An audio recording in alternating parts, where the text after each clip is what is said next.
E aí, até aqui onde nós chegamos, no capítulo 7, nós podemos fazer algumas divisões na carta aos Romanos. 3 divisões mais comuns até aqui é do capítulo 1 até metade do capítulo 3, onde Paulo trata da condenação da humanidade. Todos pecaram, seja judeus, seja gentios. Os judeus pecando pela lei escrita em tábuas de pedra, e os gentios pecando contra a lei da sua própria consciência. A sua própria consciência o condena diante de Deus. E aí, por isso, todos estão destituídos da glória de Deus, todos estão afastados de Deus, porque pecaram.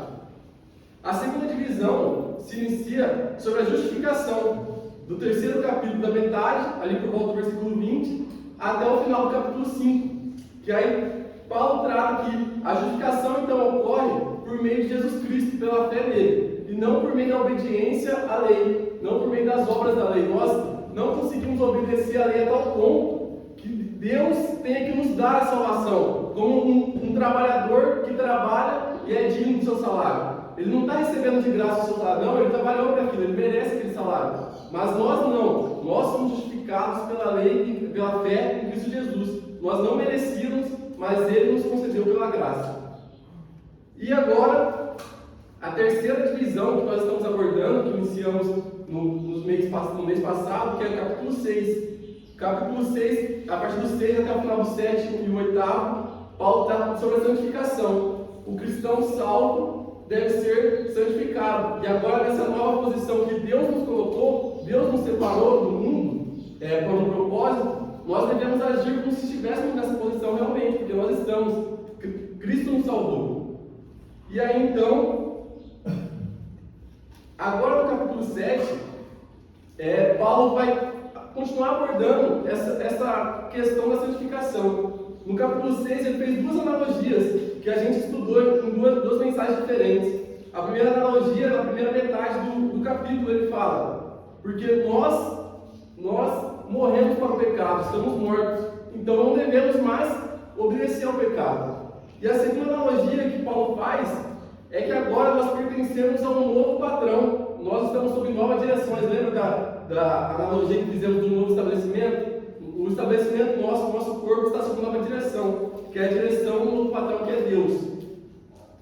E agora, no capítulo 7, Paulo vai fazer uma terceira analogia, que é a analogia do casamento. Nós estamos casados com Cristo. No mundo material, no mundo físico, muitas pessoas estão casadas, mas vivem uma vida como se estivessem solteiros. Vivem uma vida que não se comportam como se estivessem realmente casados. Quem olha de fora não imagina que uma pessoa é casada.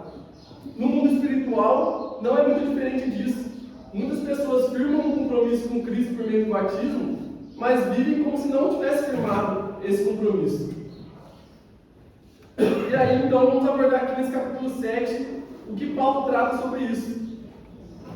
Versões mais antigas, no versículo 1, começa porventura. Então, ligando aquilo que ele vai falar agora ao que ele já disse anteriormente. E aí ele fala: ignorais, não sabeis, meus irmãos, falo a vocês como que conhecem a lei. Acaso vocês não sabem que a lei tem autoridade sobre alguém apenas enquanto ele vive? Então Paulo começa: vocês ignoram, vocês que conhecem ele, fala com vocês como vocês conhecem a lei, principalmente os judeus. Os judeus viviam toda a sua vida debaixo da lei. Eles exaltavam a lei de Moisés, a ponto de recitar de cor diversos livros. E aí ele fala: porventura vocês ignoram, porventura vocês não sabem.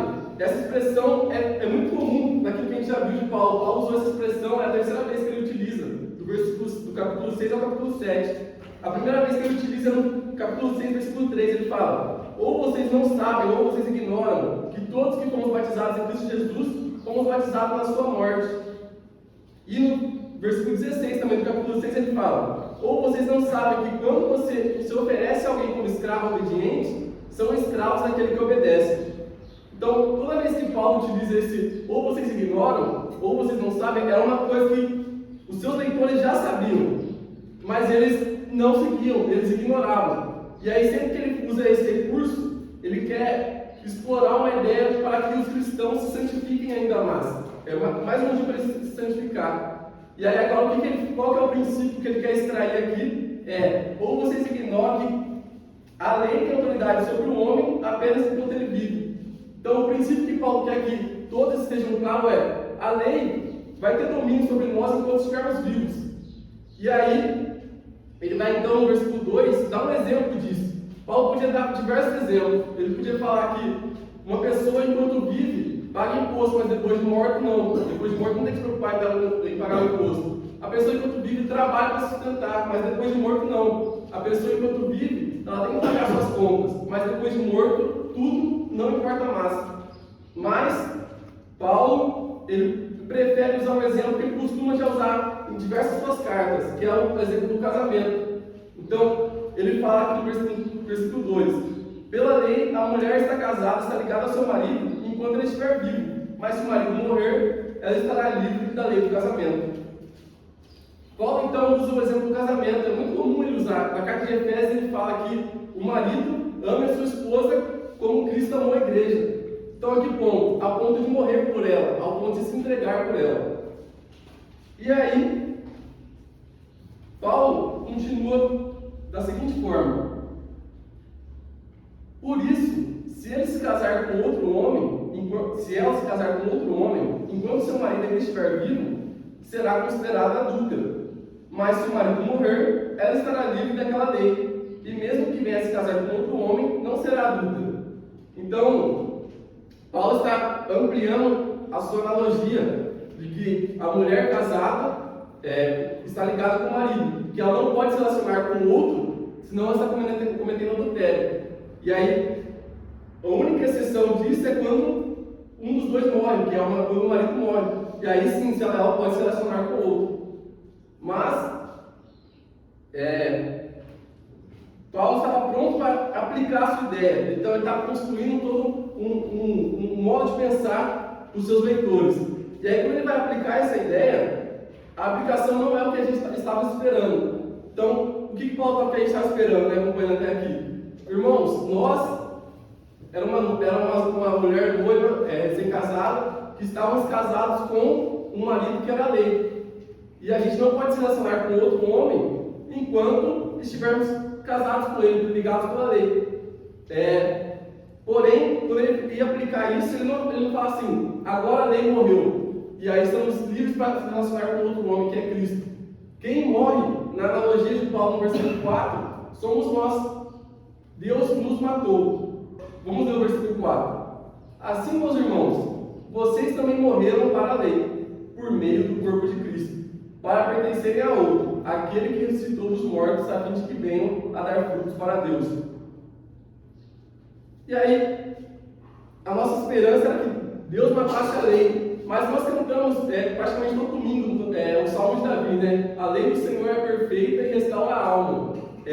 A lei do Senhor é justa, a lei do Senhor é boa. Então, por que Deus nos matou?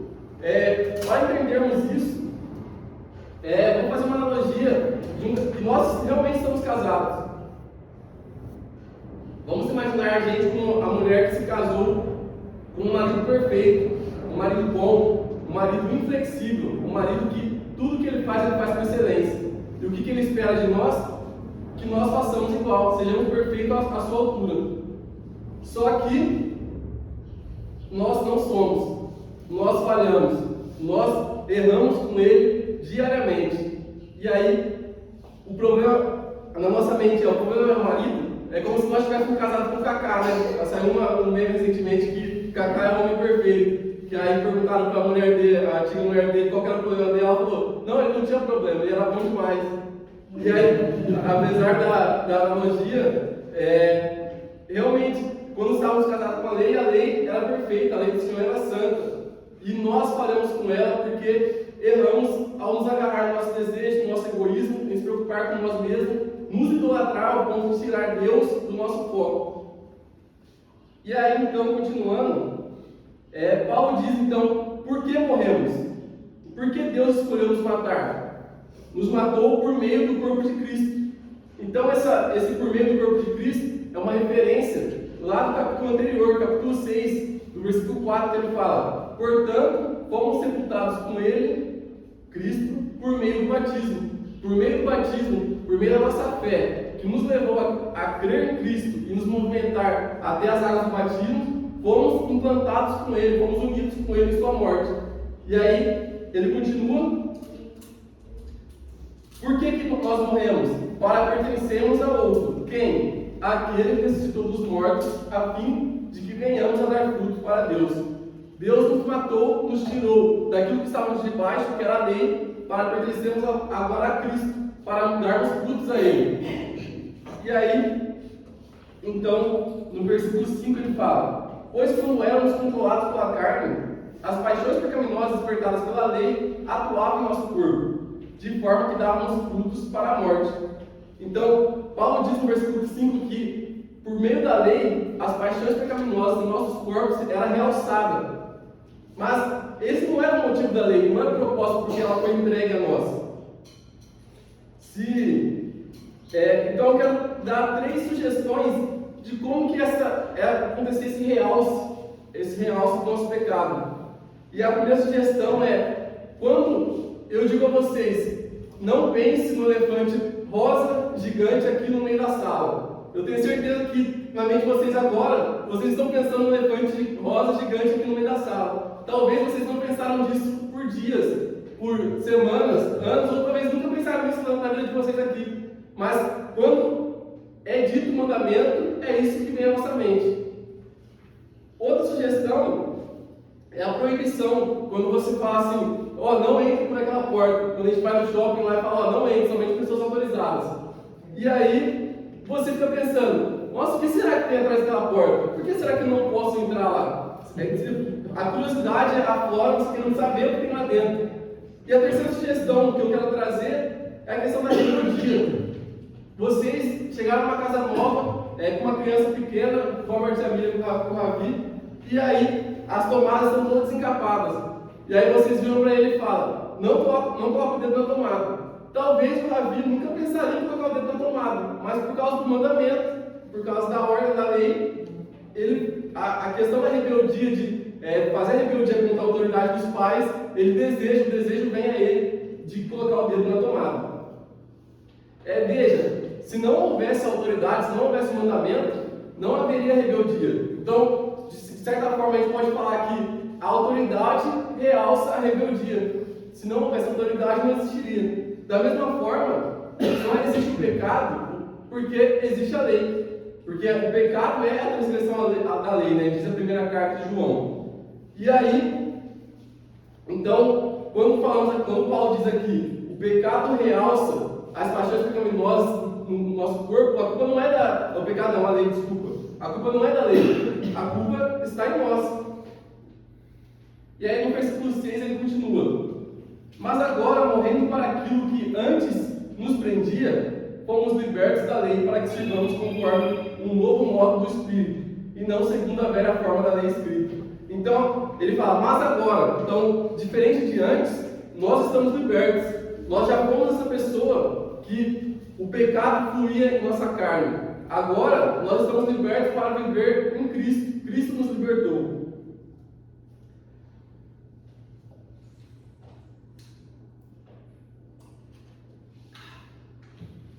E agora, então, após Paulo abordar tudo isso sobre a lei, Paulo já imaginaria que a sua fala geraria desconforto nos seus leitores, principalmente nos leitores judeus.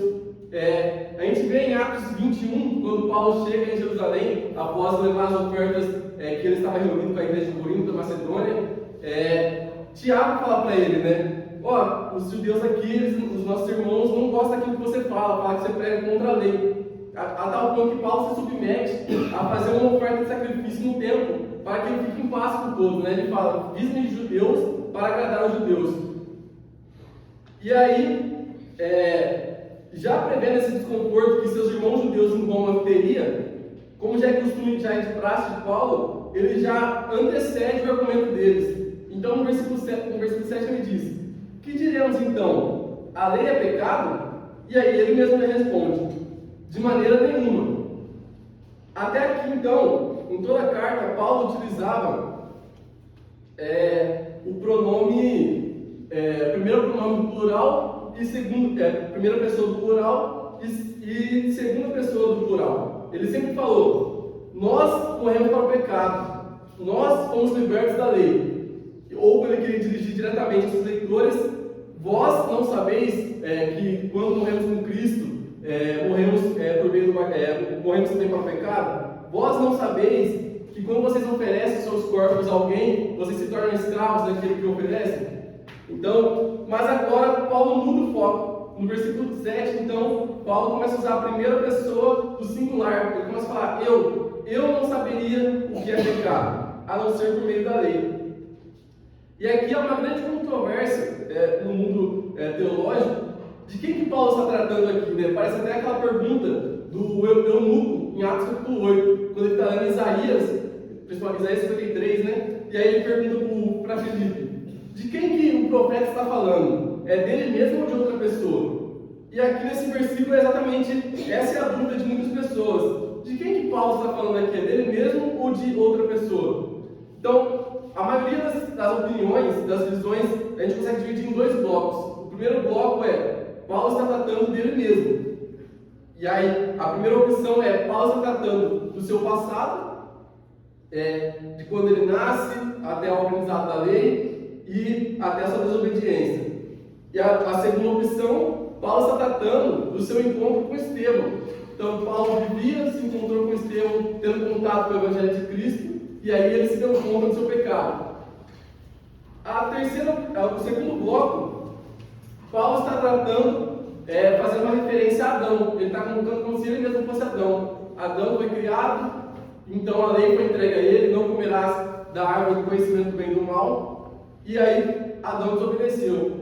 E a quarta opção, Paulo está tratando de Israel. Principalmente por causa no final do versículo ele usa o exemplo: não cobiçarás, que é o último mandamento dos 10 mandamentos, né, o 10º. E aí, muitos excluem a opção de Adão, porque Adão não recebeu o mandamento dos 10 mandamentos. Adão recebeu o mandamento de não comer da árvore do fruto do conhecimento do bem e do mal. E aí, muitos então colocam essa interpretação como se Paulo estivesse colocando na pele de Israel. Israel vivia na escravidão do Egito, até que foi entregue a lei no Monte Sinai, e ele viveu uma vida desobedecendo. Porém, quando a gente faz uma leitura simples do texto, uma leitura natural, aquilo que os leitores que estavam recebendo a carta iriam entender, fica claro que Paulo está falando dele mesmo no passado. E aí, ele começa falando: de fato, eu não saberia o que é pecado, a não ser por meio da lei. Pois, na realidade, eu não saberia o que é cobiça, se a lei não dissesse: não cobiçarás. Então, nós, quando crescemos, é normal querermos as coisas. E nós não saberíamos que a cobiça é um pecado se a lei não apontasse para nós que aquilo é um pecado. E aí aqui Paulo, ele personifica o pecado como uma pessoa de fato, como se fosse o próprio agente. Ele fala assim: mas o pecado, no versículo 8, aproveitando a oportunidade dada pelo mandamento, produziu em mim todo tipo de cobiça. Então, ele coloca o pecado como o próprio agente, apesar do pecado ser um conceito. Nós sabemos que o agente de fato é Satanás. Paulo diz, em Efésios capítulo 6, 11: revestivos de toda a armadura de Deus, para que possais estar firme contra as frutas ciladas do diabo.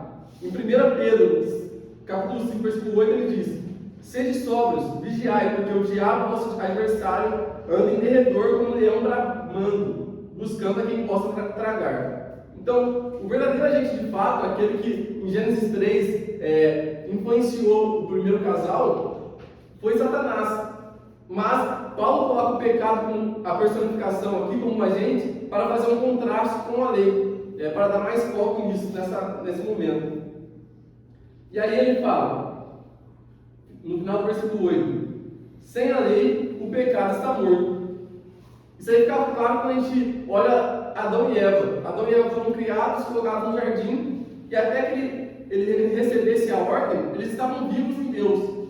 E aí, a partir do momento que Deus entregou a lei, e aí eles obedeceram, o pecado então viveu neles. O pecado entrou no mundo. E aí, Paulo, no versículo 9, falando dele mesmo, do seu passado, ele fala: antes eu vivia sem a lei. E aqui é uma das maiores polêmicas dessa passagem inteira. Por isso que existem aquelas 4 visões que eu falei há um tempo atrás, no versículo 7. Porque Paulo diz que ele vivia sem a lei. E aí, se ele vivia sem a lei, o pecado estava morto. É o que ele diz no versículo 8. Só que, hoje, no mundo teológico, existe uma doutrina que é quase amplamente aceita, que o homem, quando nasce manchado pelo pecado.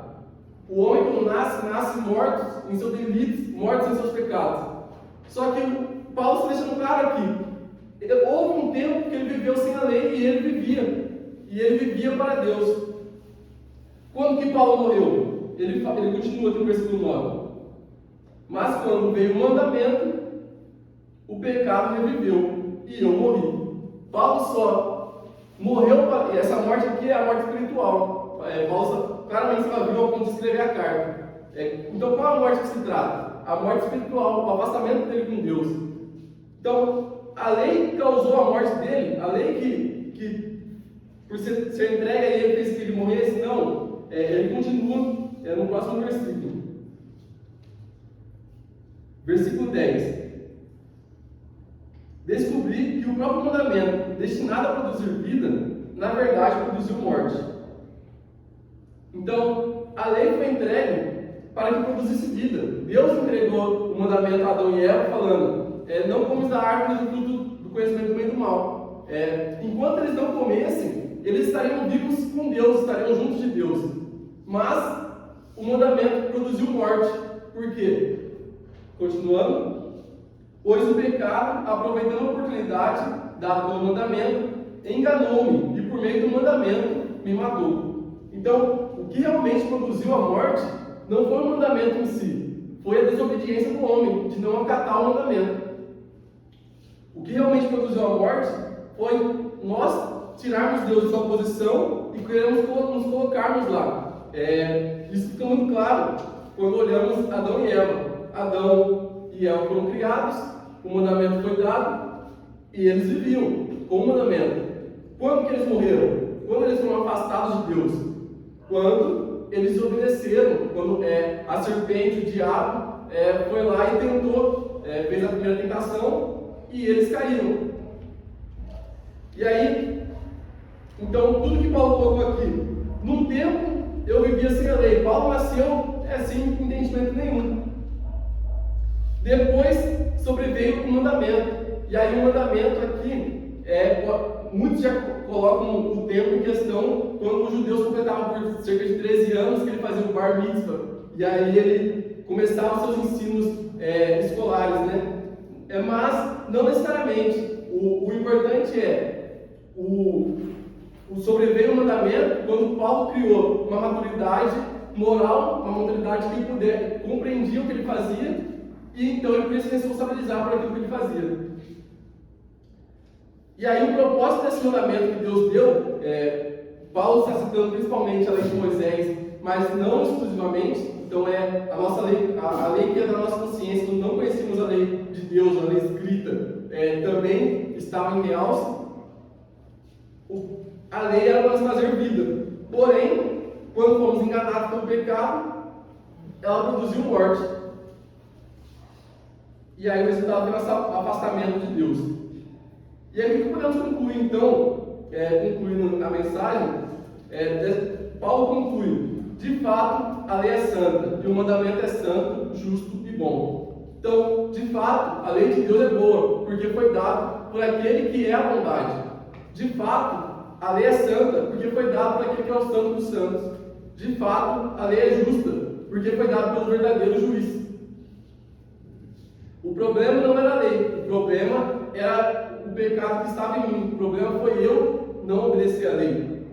E aí, Paulo, no capítulo inteiro, continua abordando esse contraste, nós queremos obedecer a lei mentalmente, mas fisicamente desobedecemos ela constantemente. E aí, a que ponto Paulo consegue colocar isso? Ao ponto que no versículo 24, ele fala, ele chega à conclusão, né? Depois de toda essa luta que ele teve no seu passado: miserável homem que sou, quem me libertará do corpo sujeito a essa morte? Então, miserável homem que eu sou, eu desobedeci a lei de Deus, estou morto espiritual, estou afastado dele. Quem irá me libertar? Eu não consigo conquistar a minha salvação. E aí ele mesmo responde: graças a Deus por Jesus Cristo nosso Senhor. No versículo 25. Graças a Deus que Ele amou o mundo primeiro. Ele amou quando a gente ainda estava morto em nossos pecados. E Ele nos aproximou de nós, entregando seu Filho Jesus para que morresse por nós. E aí, agora então, estando em Jesus, nós estamos sem lei? De maneira nenhuma. 2 Coríntios, capítulo 3, do versículo 3 ao 6, ele diz: vocês demonstram que são a carta de Cristo, resultado do nosso ministério. Então Paulo falando aos Coríntios, né? Escrita não com tinta, mas com o Espírito de Deus vivo, não em tábuas de pedra, mas em tábuas de coração humanos. Ele nos capacitou para sermos ministros de uma nova aliança, não da letra, mas do Espírito, pois a letra mata, mas o Espírito vivifica. Paulo então faz o contraste da letra, que é o Antigo Testamento, a Antiga Aliança, com o Espírito, que é a nova aliança em Cristo Jesus. E aí, então nós vivemos agora sobre a lei do Espírito. E aí, ele conclui em Gálatas capítulo 6, versículo 2: levem os fardos pesados uns dos outros, e assim cumpram a lei de Cristo. Todos nós aqui firmamos um compromisso com Cristo no batismo, para morrermos com Ele e vivermos para gerar frutos a Ele. Então que nós possamos honrar esse compromisso casados com Ele. Amém, irmãos?